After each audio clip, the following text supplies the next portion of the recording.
매년 사순절이 있고 또한 매년 종려주일과 그리고 성금요일과 부활주일도 있습니다.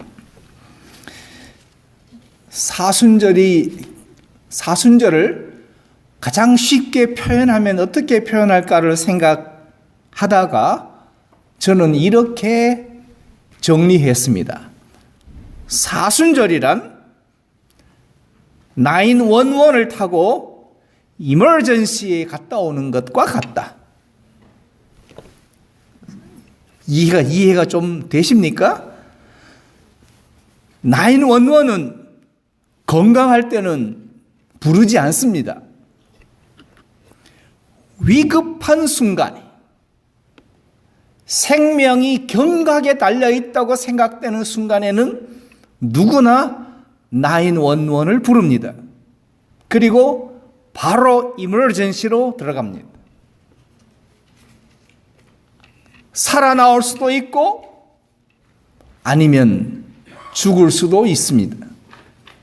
그런데 이머전시에 들어갔다가 나왔다는 것은 죽을 병에 걸렸지만 다시 살았다는 것과 같습니다. 이게 사순절입니다. 예수님께서 우리의 죄값을 다 치르시고 십자가에 죽으시고 부활하신 것을 우리는 기억하고 그리고 우리가 기념하면서 해마다 사순절을 우리가 맞이하는 것은 내가 죽어지는 것을 연습하는 것이고 예수님과 함께 다시 사는 것을 우리는 기뻐하는 것이 사순절과 그리고 부활절입니다. 사순절에 그러므로 우리가 반드시 묵상해야 되는 것은 예수 그리스도와 십자가입니다. 그 어느 것도 이것을 대체할 수 없습니다.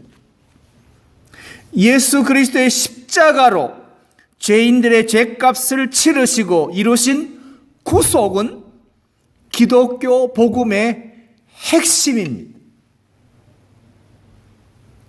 그러므로 예수님께서 다 이루었다는 말씀은 죄값을 다 갚았다는 말과 같습니다.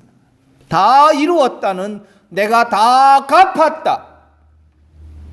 그러므로 누구든지 나를 믿기만 하면 영생을 얻고 멸망치 않는다. 왜냐하면 내가 다 갚았기 때문이다. 그러므로 예수님의 십자가 사건은 우리 각자가 갚아야 할 빚을, 죄의 값을 다 갚아주신 사건이 십자가 사건입니다. 그러므로 십자가의 죽음과 그리고 고난은 죄로 인한 고난이 아니었습니다. 예수님은 죄 없는, 죄를 알지도 못하는, 죄를 짓지 아니하신 죄 없는 죄인이 친히 되어 주셔서 다 갚아 주신 겁니다. 기독교 신앙의 핵심은 부활 신앙에 있습니다. 이 부활 신앙은 세계 그 어떤 종교에도 없습니다. 부활에 대한 소망을 가지는 것이 기독교 신앙의 가장 강력한 무기이기도 합니다. 한국에서 불교의 아주 노승이 이제 한 말이 기억이 납니다. 불교의 그 교리라는 것이 스스로 불교의 이치를 깨달아서 스스로 부처가 된다는 게 불교인데 그 부처가 된다는 교리에 부활이 있다. 그까지 불교의 교리에 합쳐지면 기가 막힌데 기독교에는 부활이 있는데 불교에는 부활이 없다. 그러면서 불교의 노승이 탄식했던 것을 저는 기억합니다. 세상에 그 어떤 종교에도 없는 부활이 기독교에는 있습니다. 그러므로 사순절에서 부활절까지 이어지는 절기는 그리스도인에게 고난의 기간의 슬픔과 비탄 후에 복음의 완성인 부활 사건이 주는 기쁨과 환희를 체험하게 하는 영적인 훈련, 영적 사관학교와 같다고 할 수 있습니다. 즉 40일 동안의 영적인 사관학교에 입학하는 것과 같은 것이 사순절이란 말입니다. 다시 말해서 고난과 연단, 영적 훈련의 과정을 통해서 그 이후에 오는 부활과 함께 오는 영광과 승리를 맛보게 하는 훈련 과정인 것입니다.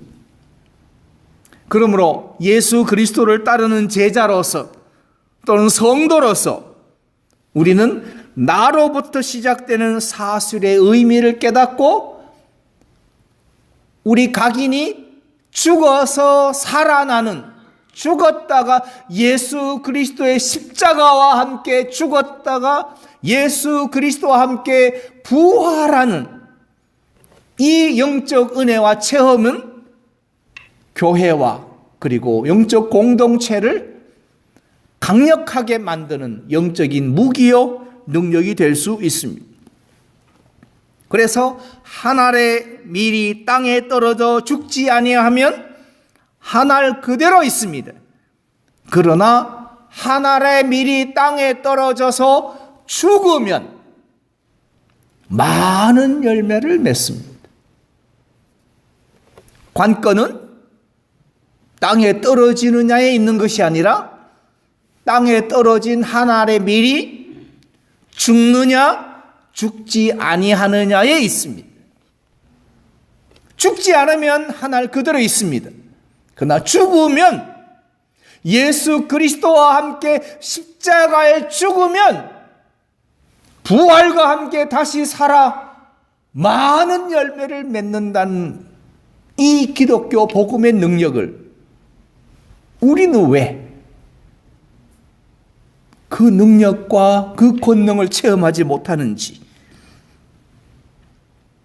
그 이유를 우리는 한번 말씀을 통해서 배우고 나누고자 합니다. 첫째로 우리 한국 사람에게는 착한 사람 증후군이라는 것이 있습니다. 착한 사람. 한국의 전통적인 그 유교 문화 속에서 자식의 도리는 언제나 효로 가르쳤습니다. 부모에게 효를 다하는 것이 자식의 도리라고 가르쳤습니다. 삼강오륜이 또 그렇게 말을 하고 있고, 그래서 남의 말을 잘 듣거나 부모님의 말을 잘 들으면 착한 사람이라. 그래서 자식된 도리는 착해야 한다. 착한 사람이 되어야 한다는 어려서부터의 엄한 가정교육을 받으면서 우리는 자랐습니다. 착하게 부모 말을 잘 듣는 것이 그것이 효다 라고 가르쳤고, 교회에서도 교회가 시키는 것 잘 듣는 게 믿음이다, 순종이다 라고 가르치는 것과 같습니다. 그래서 착해야 된다는 강박이 착한 사람으로 그 이미지를 유지해야 된다는 사고방식에 여전히 매여서 삽니다. 그래서 절대로 남에게 폐를 끼치지 않으려고 합니다. 일본 사람의 독특한 그 풍습은 절대로 남에게 폐를 끼치지 않는 데 있습니다. 그래서 초창기 한국 선교사들이 일본에 들어가서 일본인들에게 예수님이 당신의 죄 때문에 십자가를 졌습니다 라고 복음을 소개하는데 일본 사람은 도무지 납득이 안 됩니다. 어떻게 내가 지은 죄는 내가 짊어져야지 내가 지은 죄를 예수가 대신 집니까? 일본에서는 그것이 용납이 되지 않는다. 절대로 남에게 폐를 끼치지 않는다. 그래서 초창기 한국 선교사들이 일본 선교를 하면서 1년, 5년, 10년 동안 한 명 전도하기도 어려웠습니다. 왜냐하면 착한 사람 증후군, good guy 신드롬이 있습니다. 착해야 된다. 그러니까 나쁜 짓 하면 안 된다. 거짓말하면 안 된다. 그래서 부모의 앞에서 자식된 도리를 효로 가르치다 보니 부모 말씀을 잘 듣는 착한 아이, 그 아이가 자라서 어른이 되어서도 부모 말을 잘 듣는 착한 사람이 되어야 된다는 강박이 여전히 남아 있습니다. 그래서 타인으로부터 착하다는 아이라는 인정을 받기 위해서는 내면의 욕구나 자기 감정을 숨깁니다. 겉으로 절대로 드러내지 않습니다. 그래서 욕구나 소망을 억압하면서 착한 사람으로 살려고 합니다. 그걸 한국 사회는 착하다고 인정하고 있고 효자다, 효녀다, 효부다 라고 인정하는 전통 그 문화 속에서 기독교의 복음을 받아들이고 나서 죄인이란 말을 들으면 거부감을 느낍니다. 왜냐하면 나는 착하게 살았기 때문입니다. 나만 착한 게 아니라 타인들도 나를 착하다고 인정하고 있고 교회 가도 믿음 좋다고 다들 인정하고 있고 열심히 한다고 있고 착하다는 말을 듣고 사는 내가 어떻게 죄인입니까? 라고 대들기까지 합니다. 엄격한 부모와 가정 환경에서 자라는 사람들은 인정받지 못하고 사랑받지 못하는 사람이 될까 봐 두려워서 어른이 되어서도 자기 감정을 솔직하게 말하지 못합니다. 그러면서 자기의 욕구를 억압하면서도 착한 사람으로 살려고, 착하게 보이려고 합니다. 그것이 교회 안에서는 의인 행세를 하려고 합니다. 더구나 목사가 되고 장로가 되고 권사가 되고 집사가 되면 착해야 된다, 의로워야 된다 라고 하면서 거기다가 걸쳐 입는 가운은 우리의 모든 허물을 다 덮어주는 거룩한 모습만 드러내 보이게 함으로써 착한 사람 행세하게 하고 의인 행세를 하게 합니다.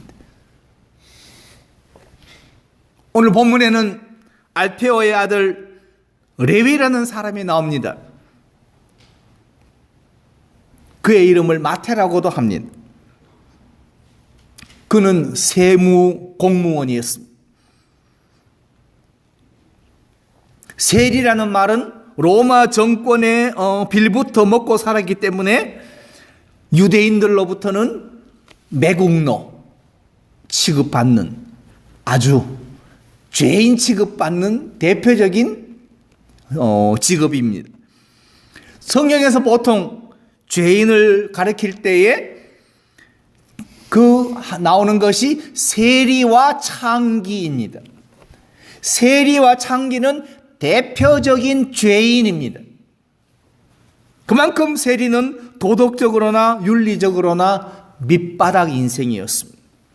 그런데 이와 같은 세리, 레위, 그 마태를 예수님께서 세관까지 찾아오셔서 그를 구원해 주시면서 나를 따르라, 나를 좇으라 말씀해 주시니까 마태는 구원받은 것이 감사하여 그는 잔치를 베풀었습니다. 그 잔치에 세리들이 많이 찾아와서 예수님과 세리들이 함께 먹고 마시는 잔치가 벌어졌습니다. 그런데 오늘 성경 말씀 속에 세리와 죄인이라는 이들 외에 또 다른 한 무리가 나오는데 그는 바리새인의 서기관이라는 것이 나옵니다. 바리새인의 서기관은 이들은 자칭 의인이라고 생각하는 사람입니다. 즉 착한 사람이란 생각과 똑같습니다.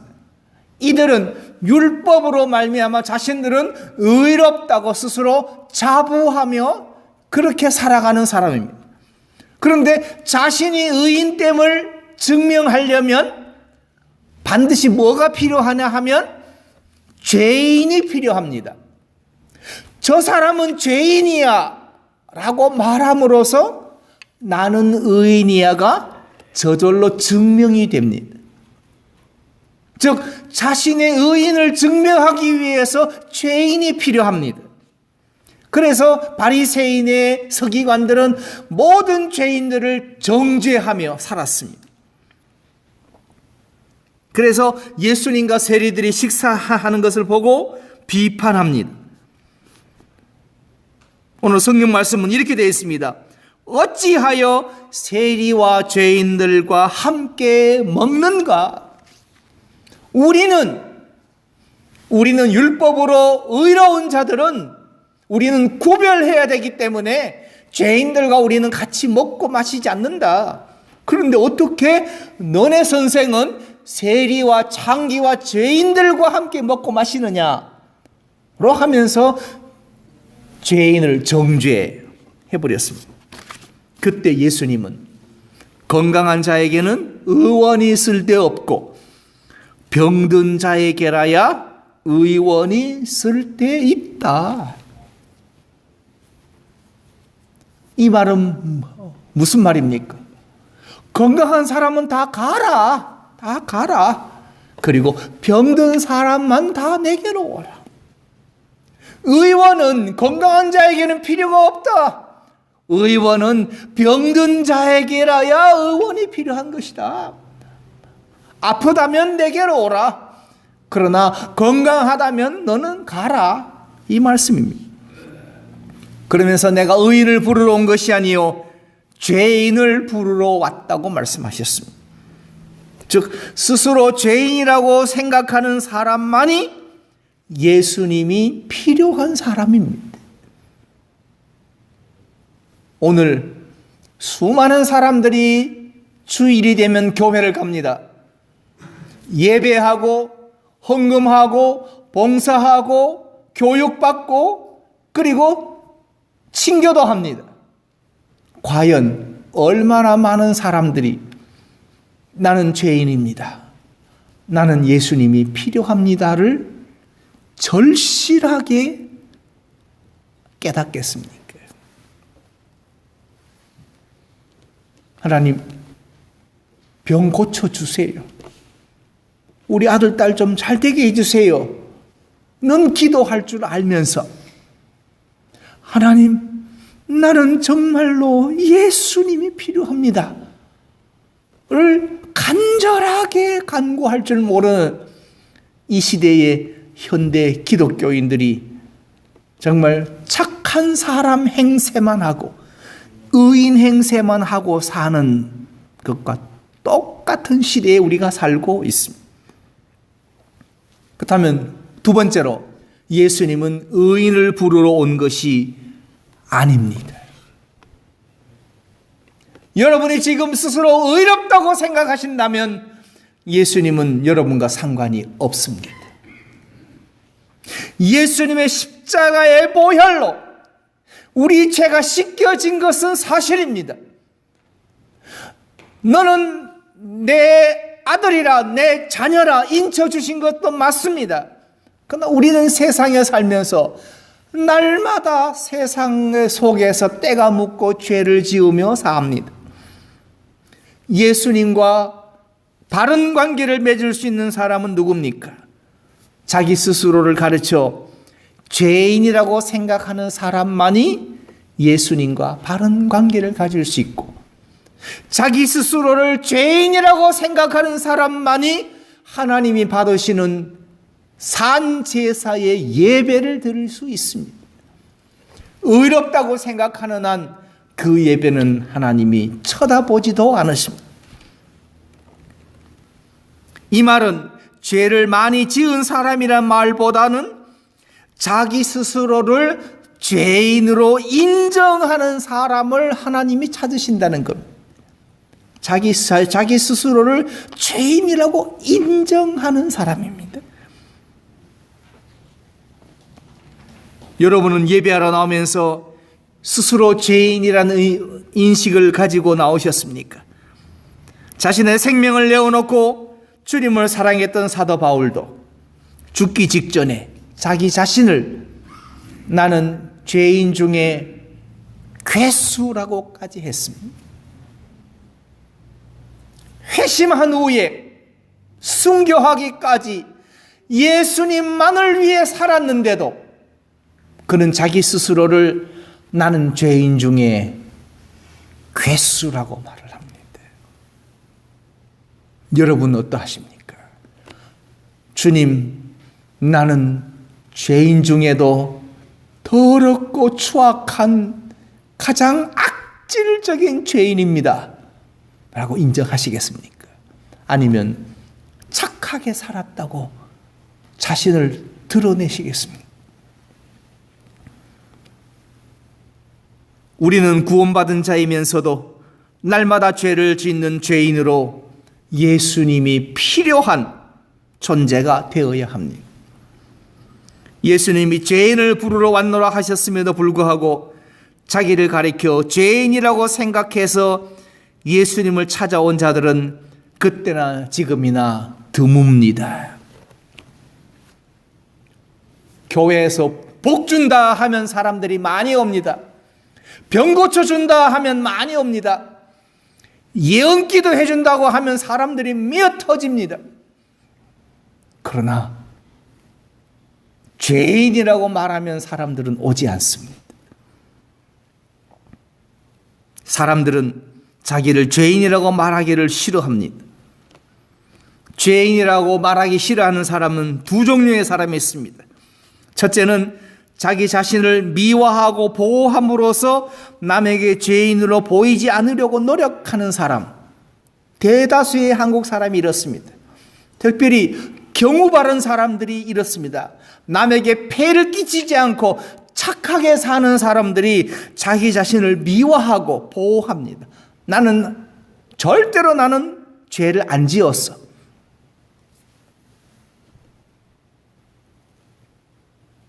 그리고 두 번째가 죄를 몹시 싫어하는 사람입니다. 죄 자체를 싫어서가 아니라 죄인이라고 지적받기를 싫어하는 사람입니다. 이런 사람이 교회 나오면 교회 안에서도 죄를 말하면 싫어하고, 죄를 말하지 않는 교회, 죄를 말하지 않는 설교자를 찾아다닙니다.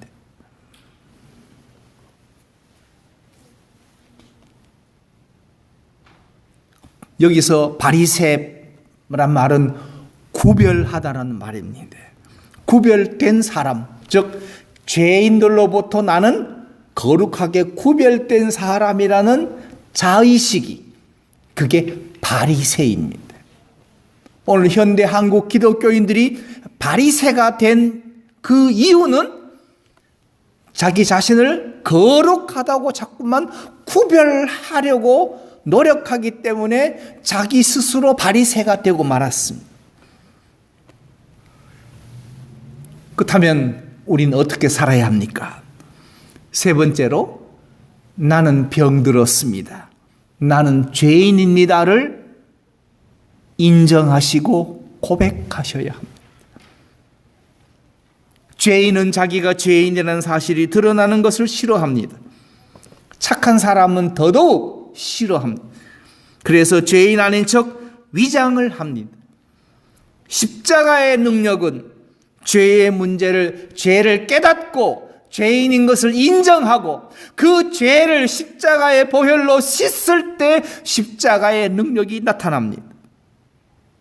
그러나 현대인들은 죄의 문제를 가볍게 생각하고 마치 지우개로 지워버리고 그 세수빈으로 얼굴을 세수하듯이 그렇게 쉽게 씻을 수 있다고 생각을 합니다. 교회 안에서도 마찬가지로 죄는 숨기며 문제 삼지 않는 것이 옳다고 생각을 합니다. 이것이 교회가 병드는 이유 중에 하나입니다. 교회 건물이나 교인의 숫자가 문제가 아니라 교회가 죄를 말하지 않고 죄인을 죄인이라고 말하지 않는 데 문제가 있습니다. 자기 자신을 죄인으로 느끼지 못하고 지은 죄가 생각나지 않는다면 그 이유가 어디 있겠습니까? 첫째로 양심이 마비되었기 때문이에요. 이것을 화인 맞은 양심이라고 합니다. 양심이 마비되어서 그리고 자기는 착하게 살았기 때문에 죄를 죄로 인정하지 않습니다. 그 다음 두 번째는 죄에 대한 지식이 없기 때문입니다. 성경에 하나님 말씀을 다 주셨는데도 죄를 모릅니다. 지식이 없습니다. 무지가 죄를 죄로 인정하지 않습니다. 그래서 모르니까 죄인이라고 고집하게, 죄인이 아니라고 고집하게 됩니다. 이스라엘 백성들도 멸망해 갈 때에 하나님께서 말씀하셨습니다. 내 백성이 지식이 없어서 망하는도다. 지식이 없어서 망하는도다. 제사가 없고 율법이 없고 성전이 없는 것이 아니라 지식이 없어서 망한다 말씀하고 있습니다. 하나님의 아들의 희생, 그의 요구를 받아들이지 않는 것이 죄입니다. 십자가를 보고도 나의 죄인됨을 인정하지 않는 것이 죄요. 찬송가를 부르면서 성경 말씀을 읽으면서도 내가 죄인인 것을 인정하지 않는 것이 죄입니다. 불신앙의 죄가 하나님께는 가장 큰 죄입니다. 하나님은 죄가 전혀 없으십니다. 죄인들끼리는 서로가 죄인이니까 나도 죄 지을 수 있고 너도 죄를 지을 수 있으니까 서로 용서가 가능합니다. 그러나 하나님은 거룩하신 분이라 죄를 용서할 수가 없습니다. 죄는 언제나 심판과 사망뿐입니다. 예수님께서 대속하지 않으시면 죄값은 갚을 수가 없습니다. 그러나 죄가 없는 하나님이시기 때문에 하나님은 죄를 그렇게 호락호락 넘어가지 않습니다. 그래서 예수님은 내가 의인을 부르러 온 것이 아니라 죄인을 부르러 왔다고 말씀하십니다. 세상에 죄인이 넘치는데 예수님이 이 땅에 강림하셔서 세상을 보니 세상에 의인이 가득한 겁니다. 의인이 가득한 겁니다. 그러니까 하늘에서 보실 때는 세상에는 죄인이 가득했는데 땅에 오셔서 보니 세상에 의인이 가득한,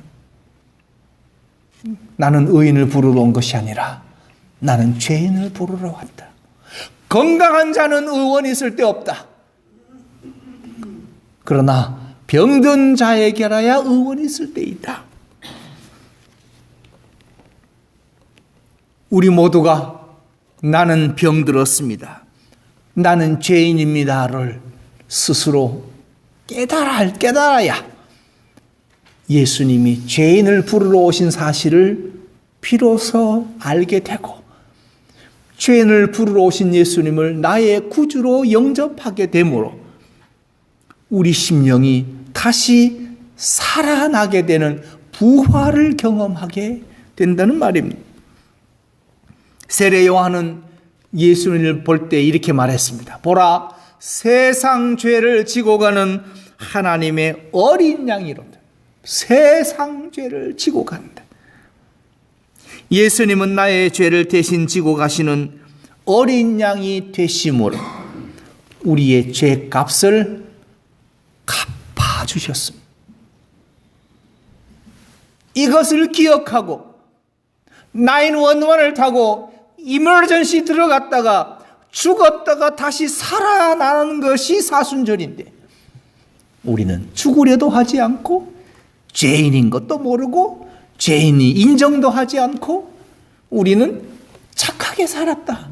죄 안 지었다. 열심히 믿었다. 평생 믿었다고만 얘기하고 있습니다. 착한 사람 신드롬이 우리를 멸망케 하고 있습니다. 십자가는 우리를 다시 살립니다.